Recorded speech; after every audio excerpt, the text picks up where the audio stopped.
Amy Organics का मुनाफा 36% बढ़ता हुआ दिखा है। कंपनी ने जो अपनी क्वार्टरली अर्निंग्स सामने रखी उसमें आय में तकरीबन इन्होंने 53% की ग्रोथ दर्ज की। हालांकि मार्जिन 24% से गिरकर 21% पर आ गई है।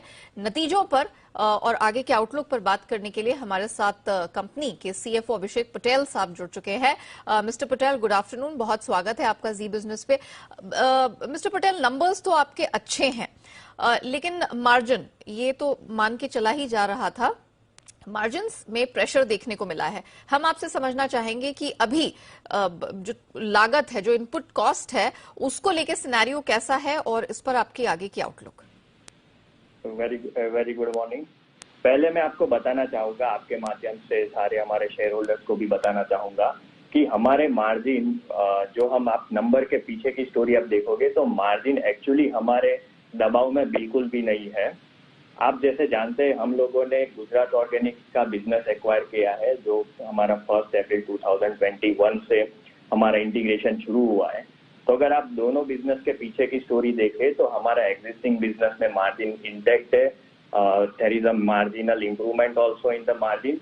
और गुजरात ऑर्गेनिक्स का जब हमने बिजनेस एक्वायर किया था तो उसके मार्जिन सिंगल डिजिट में थे EBITDA लेवल पे, which has improve to more than 2 double digit. तो कंसोलिडेटेड लेवल पे अगर आप देखोगे तो इट वाज एक्सपेक्टेड कि कंसोलिडेटेड लेवल पे जो स्टैंड अलोन लेवल से उससे कम ही रहेगा। लेकिन अच्छी बात यह है कि in this scenario of input pricing pressure we have been able to maintain our margin for existing business. और हमारे जो एक्वायर्ड बिजनेस में है उसमें भी हमने मार्जिन इंप्रूव किया है। और जो हमारे प्लान थे जो 3 महीने के अंदर हमने काफी अच्छा प्रोग्रेस किया और हमारे प्लान से हम लोग आगे चल रहे। जो हमारे एक्वायर्ड बिजनेस में मार्जिन का हमें जो इम्प्रूवमेंट लाना है तो वो हम दोनों तरफ से कर रहे हैं। ग्रॉस मार्जिन लेवल पे भी हमने किया है और ऑपरेशनल लेवल पे भी किया है। इनफैक्ट ग्रॉस मार्जिन तो हमारे 2.38% इम्प्रूव हुए हैं as compare to last financial year. Okay, तो अभिषेक जी, आप आगे का गाइडेंस देना चाहेंगे मार्जिन अगले क्वार्टर के लिए? अगले क्वार्टर के लिए अगेन मैं आपको कहना चाहूंगा कि हमारा एग्जिस्टिंग बिजनेस का मार्जिन जो है वो इंटेक्ट है विथ फ्यू अपसाइड अवेलेबल। और गुजरात ऑर्गेनिक्स बिजनेस का मार्जिन जो हम डबल डिजिट में पहुंच चुके हैं, हाँ, वो आगे जाके और इम्प्रूव होगा। ठीक है, okay, point taken. Mister Patel, अब जरा आप सेगमेंट वाइज हम बात करेंगे। आपके स्पेशलिटी केमिकल्स में भी हमने देखा है बहुत सारे सेगमेंट है। हम ये समझना चाहेंगे, आप दर्शकों को जरा बताइए कि किस सेगमेंट का बेहतर प्रदर्शन रहा है, फार्मा इंटरमीडिएट्स का या फिर speciality chemical sector? Pharma intermediate business हमारा सस्टेनेबल का बिजनेस है, जो it is growing at more than 25% CAGR। But क्योंकि स्पेशलिटी केमिकल का बिजनेस बेस काफी लो था लास्ट ईयर तक, उसकी वजह से वो अभी और उसमें इंटीग्रेशन का भी इम्पैक्ट आया है। So that business has grown more than 130%। और स्पेशलिटी केमिकल बिजनेस और फार्मा इंटरमीडिएट बिजनेस 25% के ऊपर ग्रो कर रहा है।